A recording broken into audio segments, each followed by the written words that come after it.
The flight attendant stopped mid-aisle, her hand frozen on the beverage cart. She was staring at me like she'd seen a ghost. "Mrs. Patterson?" Her voice cracked. "Ruth Patterson?" I nodded, confused. My hands were shaking as I gripped my boarding pass, the one I'd bought in secret 3 days ago with money I'd been hiding in an old flour canister, the one my daughter-in-law Melissa told everyone I was too sick to use. "You took care of my sister," the attendant whispered. Her name tag read Jennifer. "Back in 2019, Memorial Hospital, oncology ward, stage 4 breast cancer. You held her hand when she was scared of the chemo." My throat tightened. I remembered so many faces from those years, so many hands I'd held, but I couldn't place hers. Jennifer's eyes filled with tears. "She made it because of you made her believe she could fight." I started to speak, but she shook her head and leaned closer.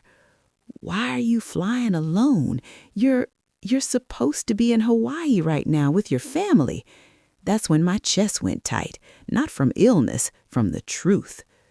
Before we begin, drop a comment below with your country and what time it is right now where you're watching, whether it's sunrise in Nairobi, midnight in Australia, afternoon in Canada, or evening in France. I want to know. Don't forget to like and subscribe. Don't just sit back. Tell me where in the world you are. Now, let's dive into the story.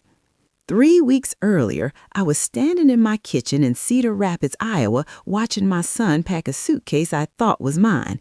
He set it by the door, then turned to me with that apologetic smile I'd seen too many times.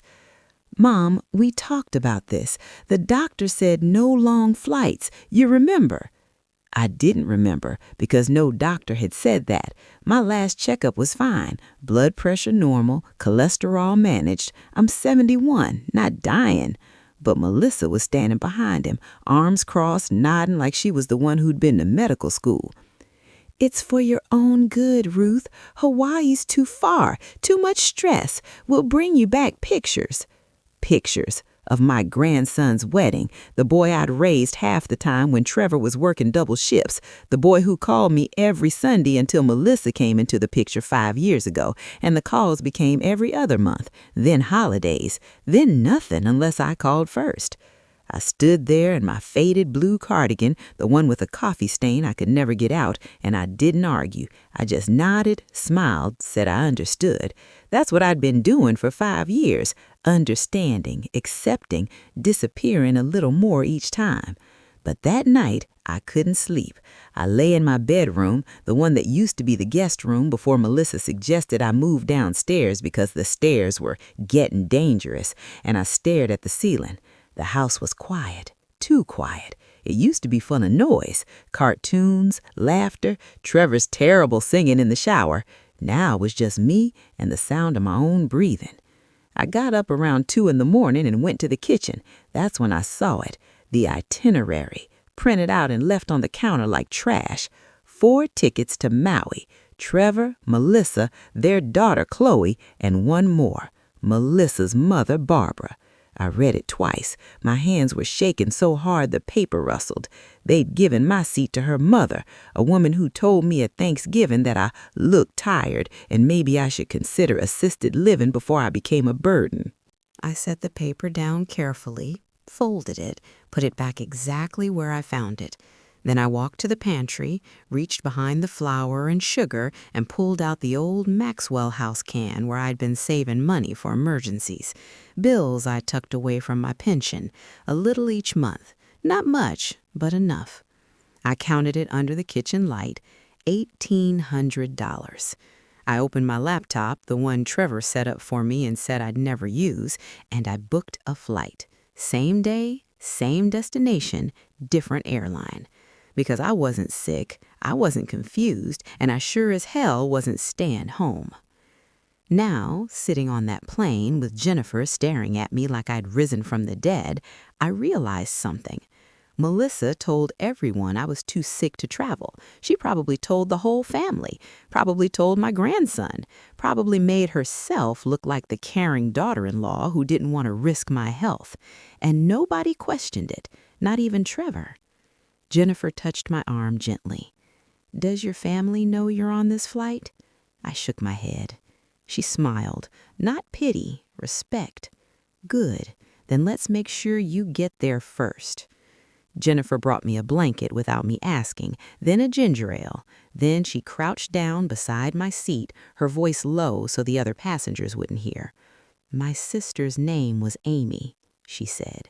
You probably don't remember. You had so many patients. I did remember. Not her face, but I remembered a young woman, maybe 30, with a buzz cut from chemo and a notebook she carried everywhere. She wrote poems, bad ones, but she read them to me anyway while I changed her IV. She's a teacher now, Jennifer continued. 3rd grade. She says you told her that surviving wasn't the same as living, that she had to do both. I swallowed hard. I didn't remember saying that, but it sounded like something I would have said back when I still believed my own advice. Jennifer stood up. I'm going to make sure you have everything you need on this flight, and when we land, I'm walking you to baggage claim myself. I nodded. I didn't trust my voice. She left. I stared out the window at the clouds. We were somewhere over the Pacific now. I'd never flown this far alone. Gerald, my husband, used to handle all the travel plans. He died 6 years ago. Heart attack. Sudden. No warning. Just gone. After that, Trevor stepped in, took over the bills, the house repairs, the decisions. At first, I was grateful. I was drowning. But then Melissa showed up, and suddenly I wasn't being helped. I was being managed.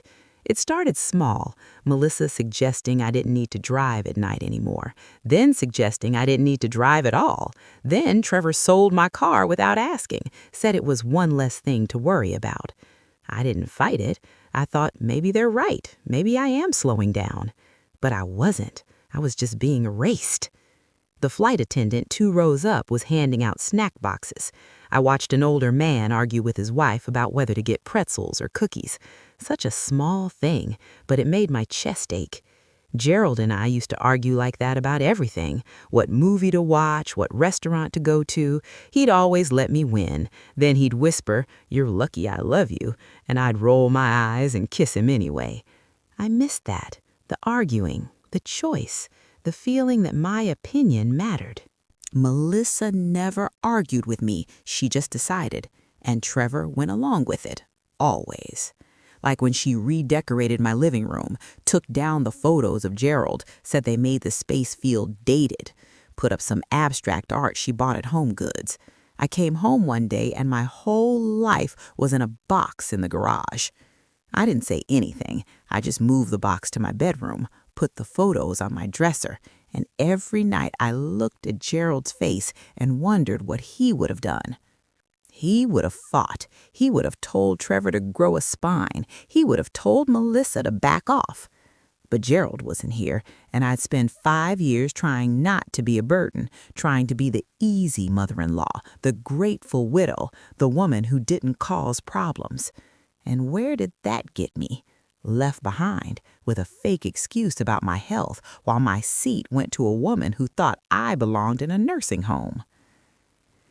Jennifer came back with a warm cookie, chocolate chip. She set it on my tray with a napkin. "On the house," she said. I looked up at her. "Why are you being so kind?" She smiled. "Because you were, and because I have a feeling you're about to do something brave." I laughed. It came out shaky. "I don't feel brave." "You're on this plane, aren't you?" I nodded. "Then you're braver than you think." She walked away. I ate the cookie slowly. It was warm, sweet. It tasted like the kind of thing you give someone when you want them to know they're not alone. I pulled out my phone. I turned it off before boarding. I didn't want Trevor tracking me. Didn't want the calls, the guilt, the "Mom, what are you doing?" But now I turned it on, just for a second, just to check. 17 missed calls, 12 from Trevor, 5 from Melissa. No texts from my grandson. I turned the phone back off, put it in my purse, and I made a decision. I wasn't going to this wedding to cause a scene. I wasn't going to cry or beg or make Trevor choose between me and his wife. I was going because I deserved to be there, because I'd earned it, because I'd spent 43 years as a nurse holding other people's hands, and I'd be damned if I missed holding my grandson's on the most important day of his life. And if Melissa had a problem with that, well, she could take it up with Jennifer. We landed in Maui just after noon. The air was warm and heavy, smelling like salt and flowers. I stepped off the plane and felt the sun on my face for the first time in what felt like years. Real sun, not the pale, watery kind we get in Iowa. Jennifer walked with me to baggage claim, just like she promised. She didn't say much, just stayed close, like she knew I might lose my nerve. When my suitcase came around, a faded maroon Samsonite I'd had since the 90s, she helped me lift it off the carousel. Then she looked at me seriously. "Do you have a place to stay?" I nodded. "I booked a hotel, the Fairmont. It's where the wedding is." Her eyebrows went up. "That's not cheap." I know. I'd used almost all of my emergency money, but I didn't care. If I was doing it, I was doing it right. Jennifer wrote something on a napkin and pressed it in my hand. "That's my number. If you need anything at all, you call me, okay?" I looked at the napkin. Her handwriting was messy but careful, like she meant it. "Thank you," I whispered. She hugged me, quick, tight. Then she was gone, back to her crew, back to her life. And I was standing alone in the Maui airport with one suitcase and a heart that wouldn't stop hammering. The taxi line was long, tourists everywhere, families with kids, honeymooners. Everyone looked happy, excited, like they belonged here. I stood in line and tried not to think about what I was about to do, tried not to picture Trevor's face when he saw me, tried not to imagine Melissa's reaction. But I couldn't help it. My mind kept running through scenarios, all of them bad. What if they turned me away? What if my grandson didn't even want me there? What if I'd read this whole thing wrong and I really was just a sick old woman who didn't know when to let go? I gripped the handle of my suitcase tighter. My knuckles went white. No, I wasn't wrong. I knew what I saw. I knew what they did, and I was going to show up, smile, be gracious, and let them squirm. The taxi driver was a local guy, maybe 50, with a flower lei hanging from his rearview mirror. He loaded my suitcase into the trunk and opened the door for me. "Where to?" he asked. "The Fairmont Kealani." Whistled. "Nice place. Special occasion?" "My grandson's wedding." "Congratulations." He started the engine. "You must be so excited." I smiled. "I am." It wasn't a lie. I was excited. Underneath the fear and the anger and the bone-deep exhaustion, there was a small flicker of something that felt like hope. Because for the first time in 5 years, I wasn't waiting for permission. I wasn't asking if it was okay. I wasn't making myself smaller to fit into someone else's plans. I was just showing up as myself. And that felt like enough. The drive took about 30 minutes. The driver tried to make small talk, asked where I was from, how long I was staying, but I kept my answers short, polite. I wasn't ready to talk yet. I was too busy rehearsing what I'd say when I saw Trevor. Or maybe I wouldn't say anything. Maybe I'd just stand there, let him see me, let him realize what he'd done. We pulled up to the hotel. It was massive, white stone and blue roofs, palm trees everywhere, people in swimsuits walking toward the beach. I'd never stayed anywhere this nice in my life. The driver helped me with my suitcase. I tipped him more than I should have. He smiled and wished me luck. I stood in front of the entrance, staring at the revolving doors. My reflection stared back. Gray hair pulled into a low bun, a floral dress I'd bought on clearance at Kohl's, sensible sandals. I looked exactly like what I was, a 71-year-old woman who didn't belong here. But I walked in anyway. The lobby was stunning. Marble floors, chandeliers, a waterfall in the center. I felt like I'd stepped into a movie. I checked in at the front desk. The clerk, a young woman with perfect skin and a name tag that said Leilani, smiled at me warmly. "Welcome to the Fairmont, Mrs. Patterson. We're so glad to have you." I wondered if she said that to everyone, but it felt nice anyway. She handed me a key card. "You're in room 342, third floor, Ocean View." Ocean View? I'd never had an ocean view in my life. I thanked her and headed toward the elevators. My suitcase rattled behind me. People glanced at me as I passed. Not unkindly, just noticing. An old woman alone in a fancy hotel, probably wondering where my family was. If only they knew. The room was beautiful. Pale blue walls, a king-size bed, a balcony overlooking the water. I stood on the balcony for a long time, watching the waves crash against the shore. This was it. I was here. I'd actually done it. Now I just had to figure out what came next. I pulled out my phone, turned it on. The missed calls had climbed to 23, but there was one new text from my grandson. "Grandma, are you okay? Dad's freaking out. Please call." My hand shook as I typed back, "I'm fine, sweetheart. I'll see you tomorrow." I hit send, then I turned the phone off again. Tomorrow was the rehearsal dinner. Tomorrow I'd see 'em all. Tomorrow I'd find out if I'd made the biggest mistake of my life. But tonight I was going to sit on this balcony, watch the sunset, and remember what it felt like to choose myself. I spent most of the next day in my room, ordered room service, watched the ocean, tried not to think about what would happen in a few hours. But around 4 o'clock, I couldn't put it off anymore. I had to get ready. I'd brought one nice dress, navy blue, simple, the kind of thing you wear when you don't want to stand out, but you also don't want to look like you're trying to disappear. I paired it with a pearl necklace Gerald gave me on our 20th anniversary. The clasp was broken, but I wore it anyway.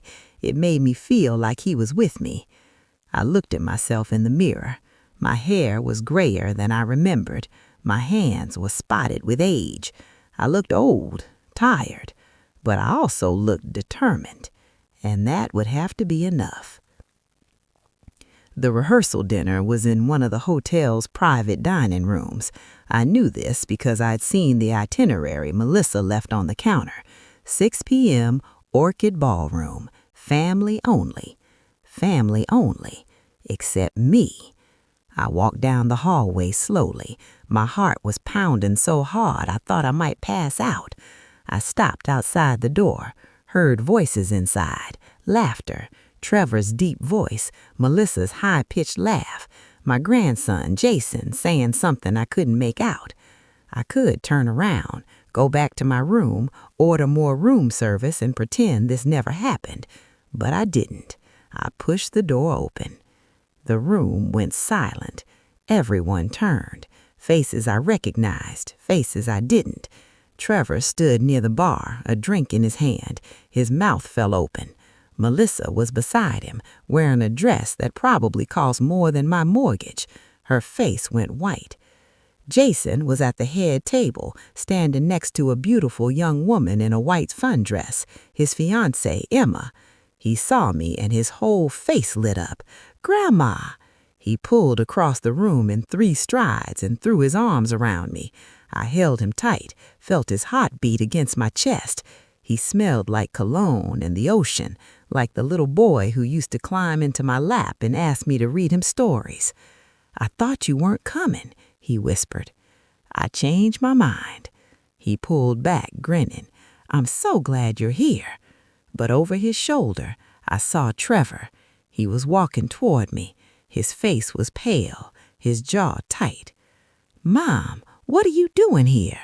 I looked him straight in the eye. I came for the wedding.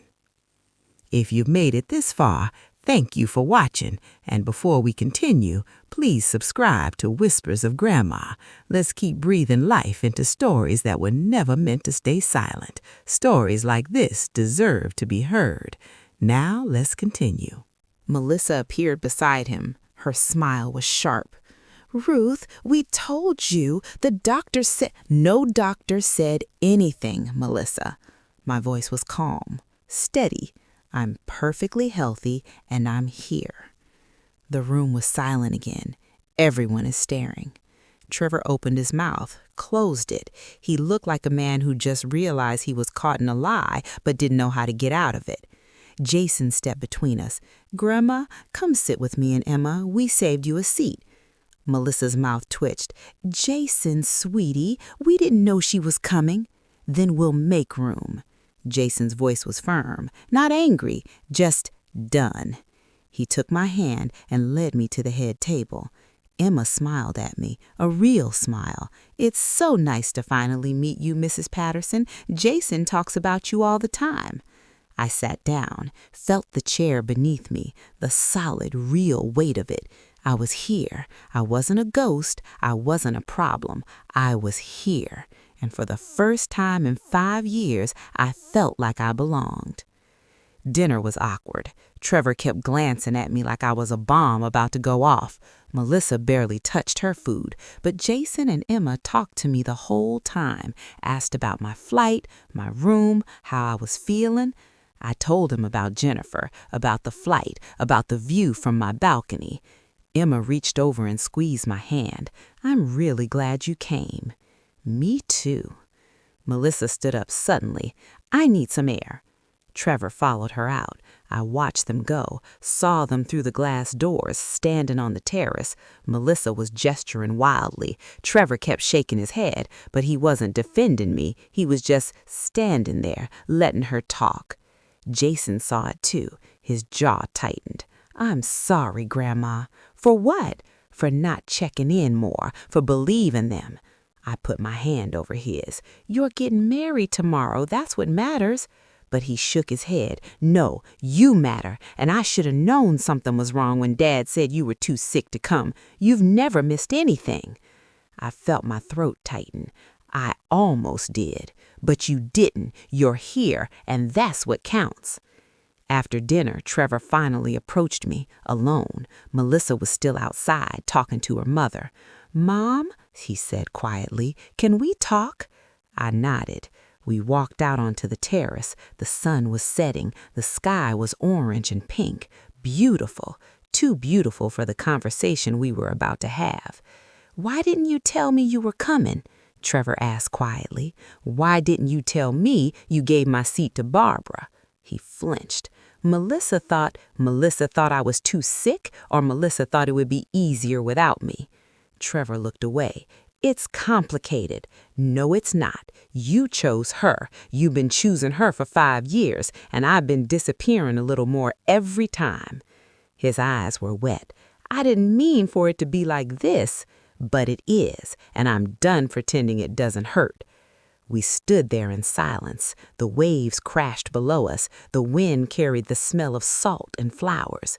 Finally, Trevor said, I'm sorry. I know. But sorry didn't change anything. Sorry didn't give me back the years I'd spent shrinking. Sorry didn't erase the fact that my own son had lied to his family about my health so his wife could feel more comfortable. Sorry was just a word, and I was tired of words. I woke up to sunlight streaming through the curtains. For a moment, I forgot where I was. Then it all came back. Maui. The hotel, the rehearsal dinner, Trevor's face when I confronted him. I sat up slowly.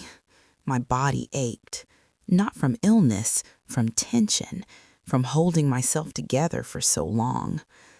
Today was the wedding, Jason's wedding, the reason I'd come all this way. I ordered coffee from room service, sat on the balcony and watched the ocean. The water was so blue it almost hurt to look at. I thought about Gerald, how he would have loved this, how he would have been so proud of Jason, and how he would have told Trevor to get his act together. The wedding was at 2:00 on the beach. I got ready slowly, put on the dress I'd brought, a soft lavender color. Gerald always said I looked good in lavender. I pinned my hair up, put on the pearls, looked at myself in the mirror. I looked like a grandmother, not a ghost, not a burden, just a woman who loved her grandson and wanted to see him get married. That was enough. I took the elevator down to the lobby. The wedding setup was stunning. White chairs on the sand, an arch covered in flowers, the ocean as the backdrop. People were already gathering, family, friends, strangers I didn't recognize. I found a seat in the back, didn't want to cause a scene, didn't want to make today about me. But then I felt a hand on my shoulder. It was Emma. She was in her wedding dress, simple, elegant, beautiful, and she was smiling at me. "You're not sitting back here," she said. "Emma, I don't want to—" "You're sitting in the front row next to Jason's family. But Melissa can deal with it. Come on." She took my hand and walked me to the front, sat me down right next to Trevor. Melissa was on his other side. Her mother was next to her. Barbara glanced at me, didn't say anything, just pressed her lips together. Trevor looked at me, opened his mouth. I shook my head. Not now, not today. The music started. Jason walked down the aisle with his best man. He was crying before Emma even appeared. When she did, he completely broke down. I'd never seen him cry like that, not since he was little. I cried too, quiet tears, the kind that slip down your face before you realize you're crying. The ceremony was short, sweet. They wrote their own vows. Jason promised to love Emma the way his grandpa loved his grandma. He looked right at me when he said it. I pressed my hand to my chest, felt my heart hammering. Gerald would have been so proud.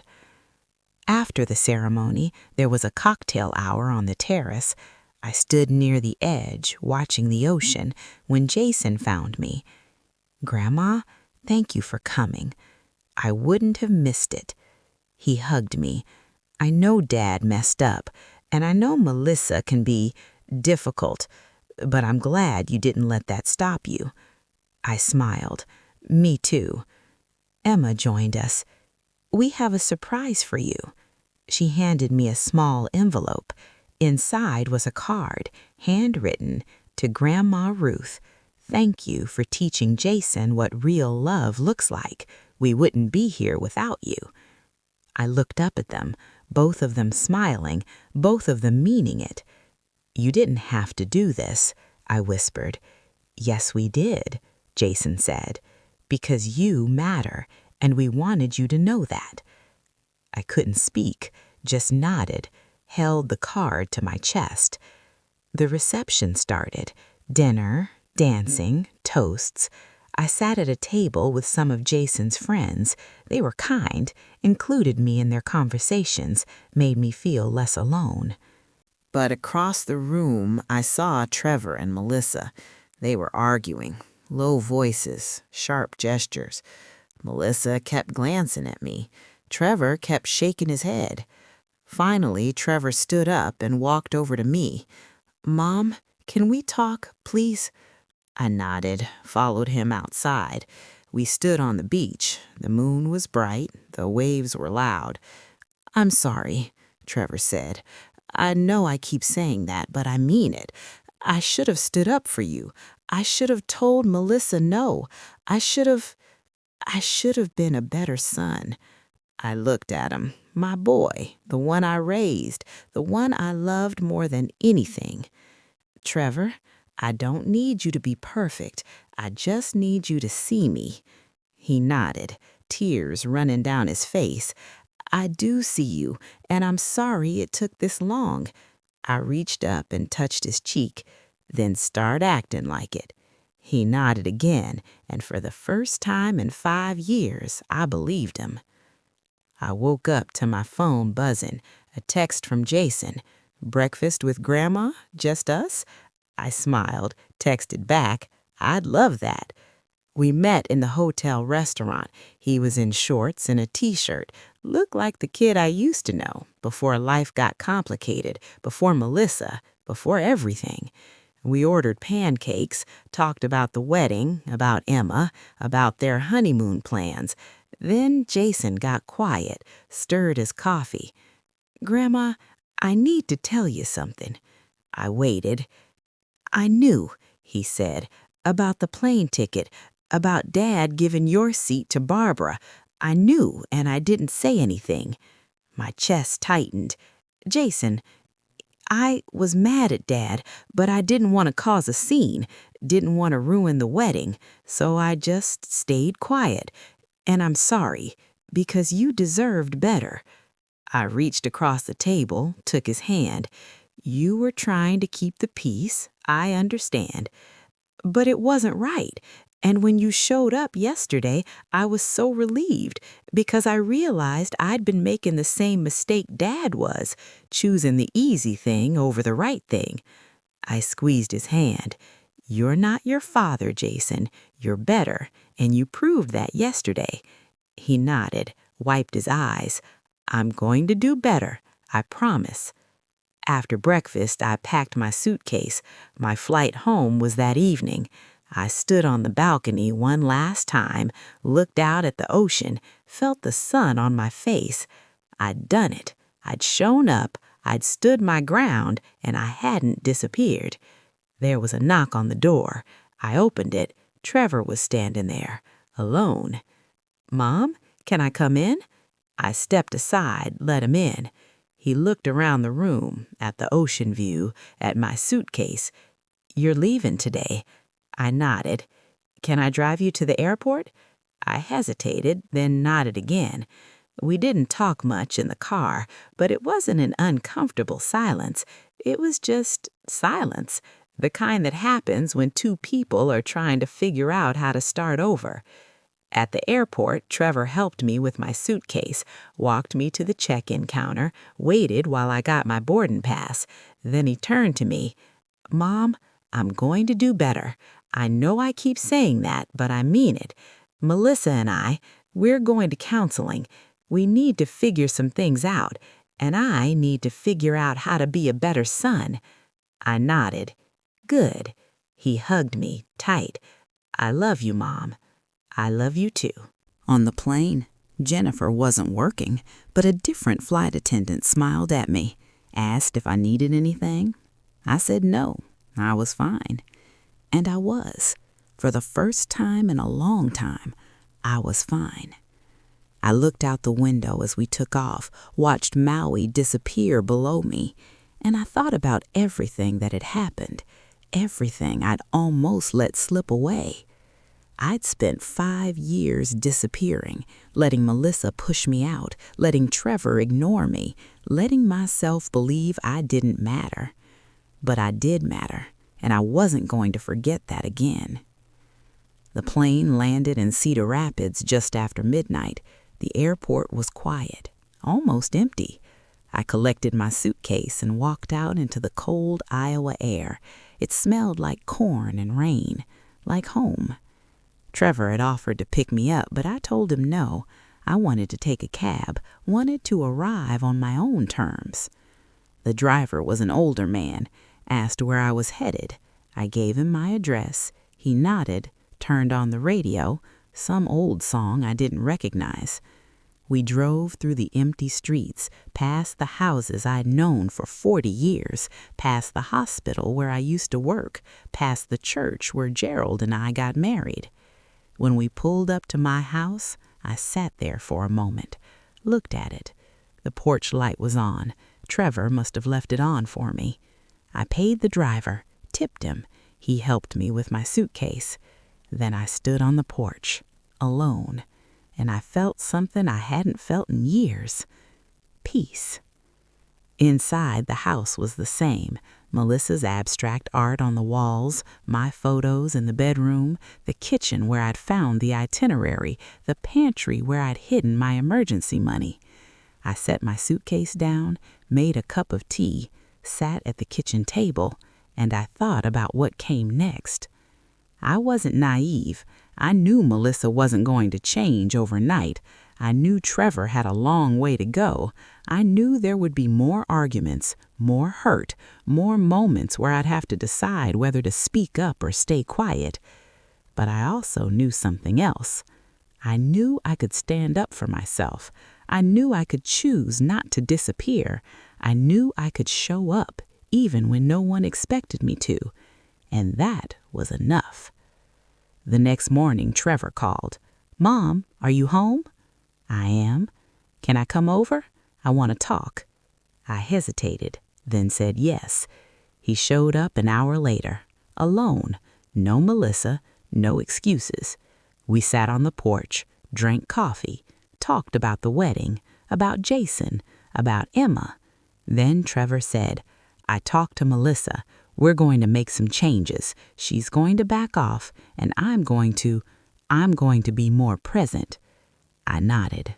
"Good. And Mom, I'm sorry for everything, for the plane ticket, for not standing up for you, for letting you think you didn't matter." I looked at him.